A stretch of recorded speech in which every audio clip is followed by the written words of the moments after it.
Welcome to the Murali End. My name's Mark Machado. I am back in New York and I'm joined by my cousin who is actually not very far away from me at all.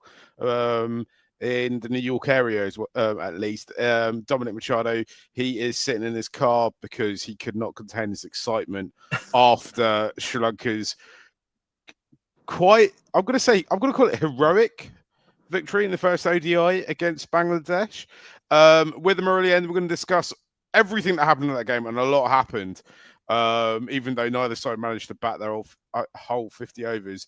Yeah. If you haven't heard or seen of us before, we talk about Sri Lankan cricket all the time. You can watch this show on YouTube or Facebook. You can also listen to it as well on the Murali End audio feed. So get on Spotify, get in your Apple podcast, wherever you get your podcast from. You'll be able to listen back to this show about kind of half an hour, 40 minutes once it's finished. We've also got a great interview with a man called Michael J, who's a Australian Sri Lankan fella, former professional cricketer whose son has just been selected for the Australia A series, and they're playing Sri Lanka. So there's a lot in Michael's story that you need to listen to and hear about and discuss.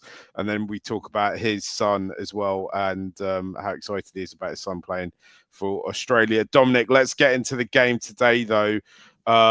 Sri Lanka kind of looked out of it at points, but stormed back to bowl Bangladesh out of 167. That's after making 244. Asalanka got out at 104. Patam and Kamindu made no runs between them, which got me a bit nervous. Captain's knock to get us to 244. Shall we talk about the batting first, and then we'll get on to the bowling? Because if for no other reason, people are going to forget the batting and the problems we had at the top of the order today. As I said, Patam and Kamindu out for ducks. Madishka wasn't in the runs. We had to wait for Crystal to come in and kind of drop anchor a little bit, right? Yeah, so it was a bad start. I mean, Bangladesh bowled really well. Tanzid was on top of our batters, and then Taskin was as well. Their two fast bowlers really made the most of whatever there was in that surface.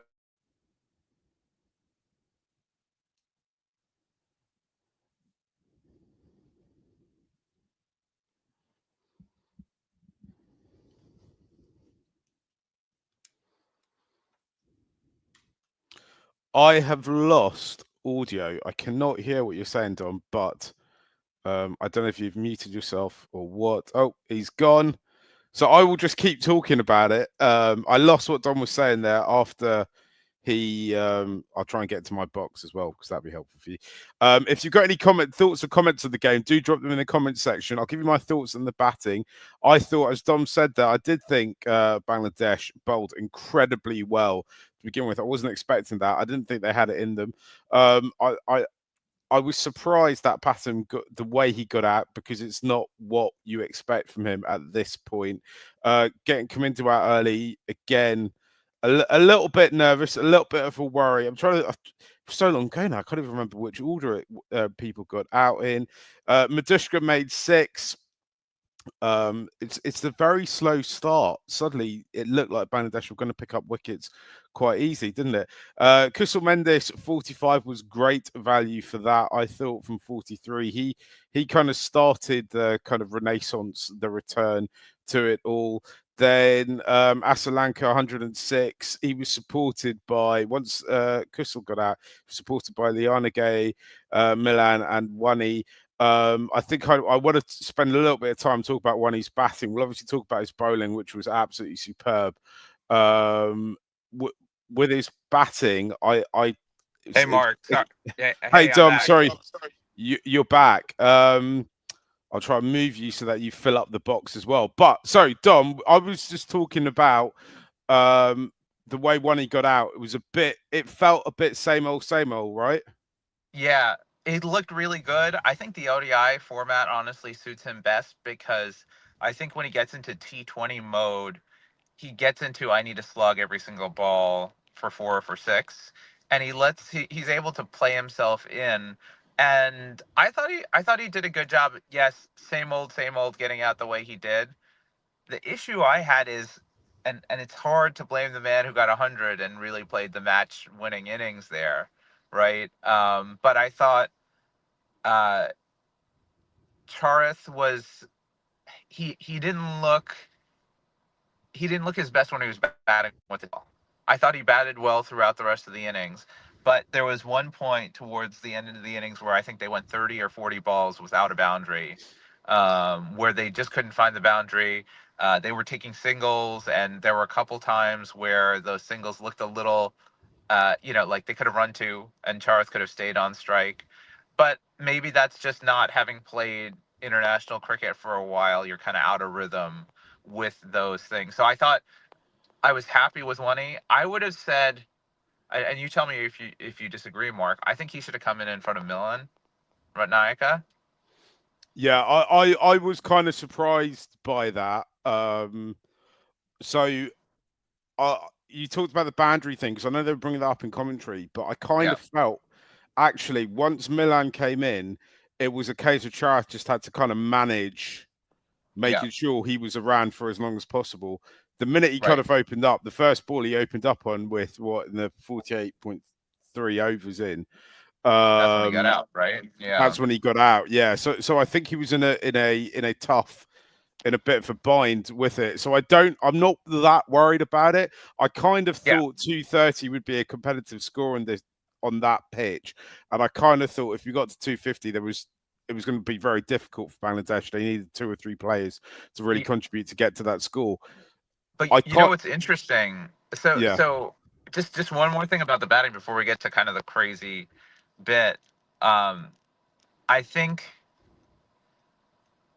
I think it's tough to have Kamindu and Janeth as 4 and 6. I think Kamindu, he's got so much on his plate right now. I'd rather have him mature and take time and work on his test skills, work on his T20 skills, and then come into the ODI team when he's ready. Because I'm not sure that four is the perfect fit for him.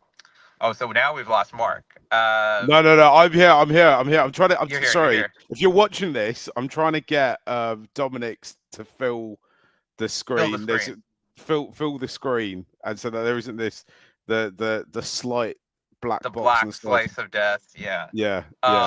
No. So I guess what I was saying is, um, it just seemed once Kusal got out, there was no way to put pressure back on the Bangladeshi bowlers till Wani came in, right? And part of that is Charles is just thinking, okay, by this point, I just need to stay till the end. And I totally agree with that in terms of a mentality.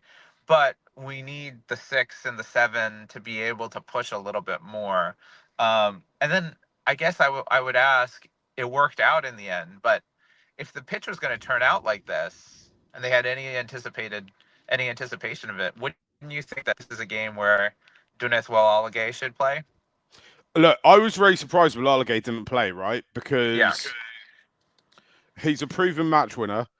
Yep. He offers something different, and he can kind of in a when we were batting, I just thought, look, Milan's good, but Milan is a bowler who can bat. Yeah. Where Walalagate is a player who you think can kind of grow into quite a decent batter, has scored big runs and key runs at points. And I just thought maybe it would have been better to have him involved in the 11. I think there is a big problem about how we balance. It's not a problem. It's a good headache to have Yeah. about trying to fit all of our talent in. Well, Krishna and Hasaranga, right, being the kind Yeah, of operative ones. And I mean, I don't think it's a problem. I actually think you could groom Wella to bat at 4, yeah. or even bat him at 3 and move Kusel down to 4. I think that's a possibility that could work. I think they would just have to be brave and try it. I'm see. I think after today's result, it's going to be really difficult to change anything up the second Yeah. ODI. If there's a positive result in that, then you just think that it's going to be the same 11 for the third, unless something dramatic happens with the pitch or something, and they're like, no, we need to bring in, because we saw it kind of moving into the bowling side of it. Yeah. Sorry, before we get to that, talk about the batting. I actually think that kind of top four or actually top 5 is quite set. So I think it's really the two positions you're kind of looking at are Liana Gay and Milan. I think Liana Gay in his own way had a bit of a barnstorming game today, and actually when he was batting, I was looking at his average, and it's like 38, and I was surprised at that. I wasn't expecting it to be so high. We'll get to your questions and comments in a bit, and then he goes and pulls off the most magnificent catch. Oh So yeah, again, yeah. I don't really know how you drop him from that. And then I mean, Milan's only had one Though go. to be fair, Willow was dropped after taking 5 wickets. In an ODI. So you never know. As you say, Mark, you're the one who's taught me this. You can't predict an 11 for a Sri Lankan side. You cannot predict the Sri Lankan 11. That is absolutely true, and we absolutely shouldn't. But I'm trying to force us to kind of speculate on it as well, because I do think Weller is a match winner. That's why I want him in, right? Yeah. He's got the skill set with bat and ball, and he's got the mentality to win us games of cricket. Then you kind of go, he should be in this 11. And then you see what happens today, where there was several times you just felt this game was drifted away from us. We're not going to get back into it. And we've got the players there who are able to get us back into it. Today, I actually think the key moment was Liana Gay's catch. Oh, sorry, Milan's run out, right? Or the fielding. We talked last week during the test match. We were like fielding. It's the third discipline, and it's the it's the one that's least worked upon. But and they were brilliant today. Yeah, they were absolutely brilliant. Shall we talk about the bowling quickly? Then we'll go on to questions. I thought the bowling started really kind of sluggish looking. I'm a little bit nervous about Asitha's workload. Why he has to bowl in every match Sri Lanka play. Yeah. I don't really understand. When it's not a case that there isn't talent, that there isn't players who can come in. There definitely is. There's, we talked last week. We mentioned about the players who aren't even in the squad, who could be doing bits and pieces in a one-day side, especially relatively far out from a World Cup. And this series doesn't really, in the grand scheme of things, it doesn't really mean as much in terms of points of World Test Championship or gearing up for the World T20. World Cup in the World T20, the T20 World Cup. That's what I'm trying to say. So I'm all excited after that win. So I'm not sure why we keep playing Asitha. It was good to see Ishan and Milan play, because I think with both Milan obviously it's his white ball debut. And Ishan, we know he's going to be a handful of a bowler. We know that he needs to get the air miles to get there. So he needs to be playing that. That was good. And then we get on to the spinners. All 4 of them, absolute handfuls. I used to say, and they talked a little bit about this on commentary as well. Kamindu Mendes isn't going to be somebody who sets the world alight with his bowling. We used to always say that being ambidextrous was a bit of a MacGuffin. I'm starting to think, actually, that might not be true, because he's making things happen when he bowls, be it in the IPL or be it for Sri Lanka, right? Is that the first time in world cricket that a bowler has taken wickets with 2 different arms in the same over? I'm not sure. I don't know is the answer. I'm not sure about that, because I know there's been a fair few ambidextrous spinners over the years, so I'm sure it must have happened before. I can't imagine it hasn't happened.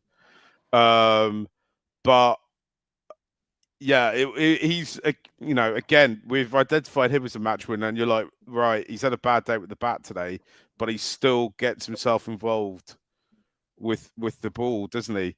So I'm not sure if you've left on, we'll just switch the camera off. I'm here. Cool.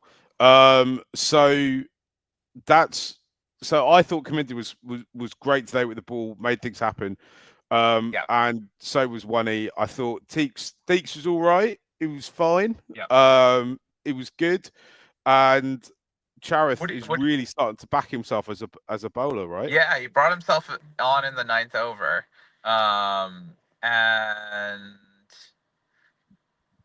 I was a little surprised, because I think that kind of reflects your point that the bowling was a little bit insipid at the start.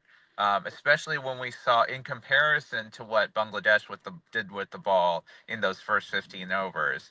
And so he gave himself the ball in the 9th over. And then I was kind of curious that they didn't give Wani the ball till after drinks break. And that's kind of when all hell broke loose, right? Once Wani came into the game, that changed everything. And I know it was a matchup face thing. They had left-handers at the crease.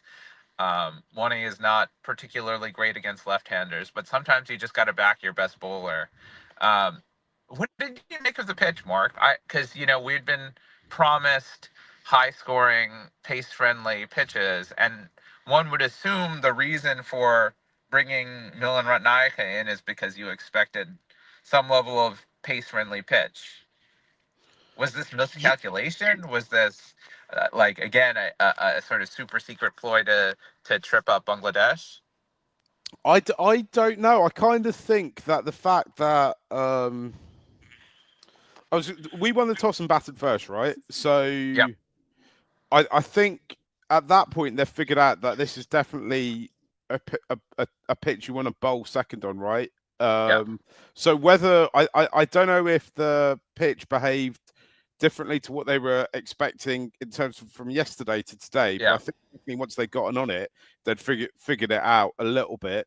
Um, I I think the big question mark, the two takeaways for me is why are we starting innings so badly? Why did we let the Bangladeshi bowlers get so on top of us so early on? In fact, you can kind of say in hindsight they were on top of us almost all the way through, apart from about overs about 25 to about Yeah. 35, and then they kind of start to come back into it. And also the second thing we've got to talk about is why, or that the Sri Lankan think tank should be talking about is why did we start so badly? I think in hindsight they might say we might have had too much seam on the pitch and too many Yeah. seamers on the pitch. Again, I think this goes into the Milan versus Weller debate as well, whether or not Yeah. it, I Well, the thing is, because I was thinking about Milan in terms of today, what he's done is he's added something with the bat. He's added something in the field. He's been all right with the ball. He's yeah. defended anyone. But would Weller have added more with the bat? Would he have got more wickets? And he's a brilliant fielder too. Yeah, yeah.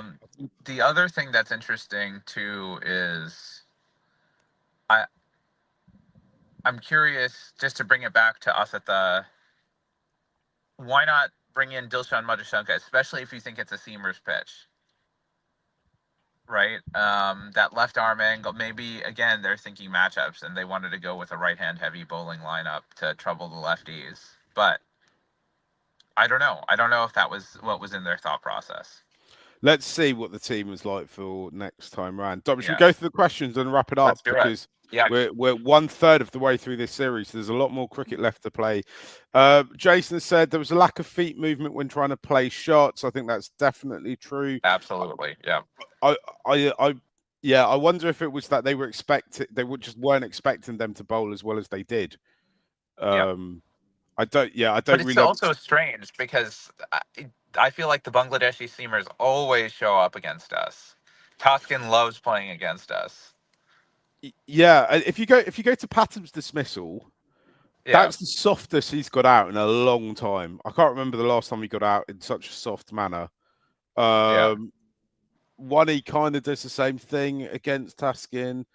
Kamindu, right? Kamindu's a lad at off day, right? Everyone else yeah, gets darks. We shouldn't.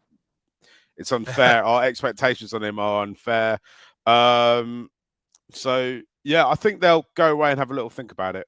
Right? I yeah, don't think our top four will bat that all. The top three of the three that failed in the top four, they yeah. won't bat that Bat badly. that poorly. Yeah, Yeah. Cham has said Asalanka is a world class ODI player. I think that's absolutely undoubted. absolutely. Yep, yep. And it's Part of me wonders too whether the type of innings he played. I mean, the problem is we don't have someone that we put in at 5, but you could see him very much batting at 3 or 4, right? He showed a lot of maturity. He was able to play through all phases of the innings, but he's very comfortable at 5. He does a good job for us there. I don't think we should change anything about it. But absolutely right, Chum. I agree. I don't think we need to change it. I also think that really the spot in the top 4 is probably that second opener with Patton. I think Right. that would be Whether it's Nishan or Avishka. yeah, or if someone else was to make a charge for it. Deekshana Praveen has asked the fact they went with 3 seamers and based on how Charith worded it, thought they really Yep. expected a good pitch. I absolutely think so too. I think they were kind of swift and they realized quite quickly that it wasn't though. Yeah. That's what my Yeah. read is. Charith definitely assessed that pretty well. Like now looking like, when I was watching, I thought, okay, this is a good pitch. They should be close to 300. And he kind of, now it looks in hindsight like he judged that well. And definitely the best time to bat was early in the innings, right? Because we saw what Kusal and Charith did. We saw what Tanzid and Shanto did. Those guys they had no problems at all batting early on. Yeah.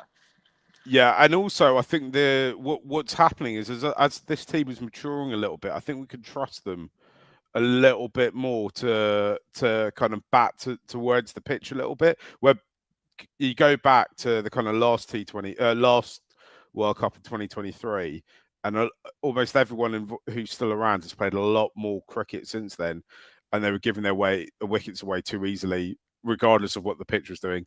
Where I mean, I know we saw a bit of that today, but nowhere near as bad as it has been in the past. So Yeah. where there was a point.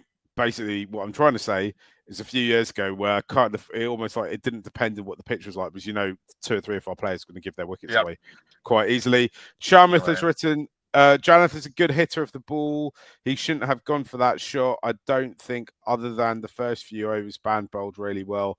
We seem to throw our wickets. I think where they did bowl well, other than right at the start, it was also, I think, right at the death. Actually, I think they managed it quite well because there was a lot of schoolboard pressure coming into us. So I kind of feel he felt like he had to start going. Yeah. Yeah. And it was their best bowlers, Tuscan and the Fizz. I think, and then the other thing we haven't mentioned is this is the first ODI game played with just one ball from the 34th over on. So it may have actually been a little bit harder to bat. To kind of emphasize that too, Eshan Malinga was fine with the ball, but I think where you'll really see his value is in those late overs where can get reverse swing, and those Yorkers will become very, very deadly. But if we keep playing like we did today, Don, we might never ever get need it. Yeah. in those late overs. Dineth has said, "Afternoon, lads. Do you all think that was a Sri Lanka win or a Bangladeshi loss?" Oh, that's a great question. I'm going to go with the nature, with the way they won it, and the momentum that we got from fielding. I think that's a Sri Lanka win. And if you look at, really, this series is inconsequential, right? We play Bangladesh every year. Yeah. We know their players, they know our players. It's all about building towards the World Cup. This is going to be one of those matches that they're going to be referencing, or will be referencing, as fans, as people who talk about the Sri Lanka team for a long time going into World Cup. I think that was the fastest second to seventh wicket slide in ODI history. Yeah, it was pretty quick. In fact, if I had, you could be critical and be like, we should have won that by a much wider margin. They didn't need to give away so many runs at the end. Jacko didn't need to make a half century. But he's a good player, though. He's a good player. Yeah, in fact, I've got to say there was quite a number of good players in the Bangladesh side. Yeah. So that's why I do think that it was a win, right, Dom?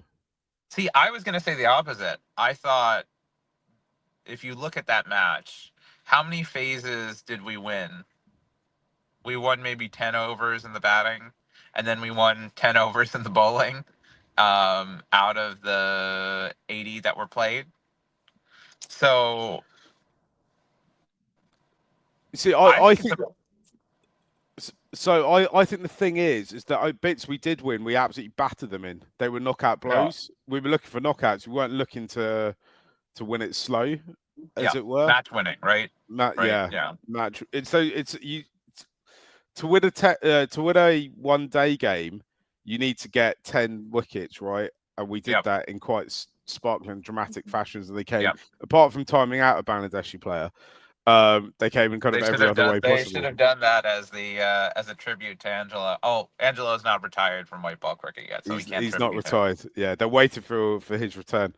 Marvin has said unsung heroic performance with Milan Ratnaika, debut performance with a match building partnership with Asalanka, and perfect throw to the gloves started the batting collapse. Yeah, I think that throw. I mean, we've talked so much about how important fielding is, and then to see a game like today, and we know that this setup, the Sri Lankan squad as it stands, kind of takes a lot of pride in its fielding, right? So we're seeing that coming through. It's important that we see those results. So yeah, no, I don't think Milan did his cause any negatives. I love him as a player. Actually, I was thinking about it. It might be because I was in Old Trafford for his debut. And when you kind of see him around, he looks incredibly athletic. And then the fact you can see he kind of improves and works on his game, which is all you can ask for, right? As a fan. Great. Chamath. Could see why we would give Miller a chance. It's 2027 ODI World Cup is in South Africa. It would be better to have a tall, fast bowler. What do you think, Dom? Yeah, absolutely. I mean, I think he's going to play a crucial role. If a fast bowling all rounder play a crucial role in that World Cup, especially given our spinners. So, that's important. Yeah, absolutely. Momentarily lost Dominic's vision, but he is there on audio, so don't worry about that. Tikshana Praveen has written in again. I think the man of the match could very well have gone to Wanindu. He started to break through. Everything was supported with the excellent fielding today. Kamindu came in as a complete surprise. Yeah. I don't think we should ever be surprised about Kamindu. If Kamindu starts bowling seam at 100 miles per hour next time out, just don't be surprised, man. The guy's like a cricketing machine. He absolutely loves it, right? You can just tell he's obsessed. Also, it's interesting because he had such a little impact with the bat, the lowest impact you can have as a player, right? I wonder how much that would have played in the psychology about making sure that he gets himself into the game. Yep. Making it up. I love Lianaga's catch today, by the way. That was brilliant. That was a fantastic catch. Two more comments before we wrap this up. Savina's written, the field was really good today. The run out implemented was what started the downfall of the batting of Bangladesh. Absolutely.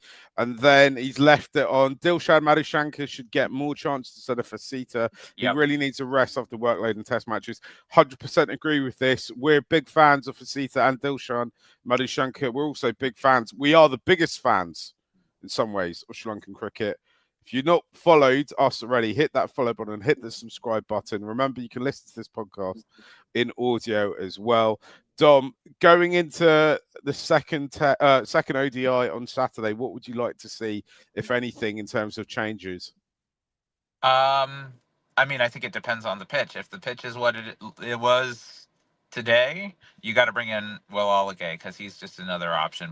And I would like to see Dilshan in for Asita. Those would be the two people that I would bring in possibly. But I'd be fine if they kept it as is, depending on what the pitch is. Guys, we've been the Murali End. We'll be back on Saturday. The next Saturday. match. Yeah. We'll be back on Saturday at some point afterwards. Follow us across socials. My name's Mark Machado. His name's Dominic Machado, the professor of cricketology. We're gonna let you all go now. Thanks for watching. Thanks for listening. Bye.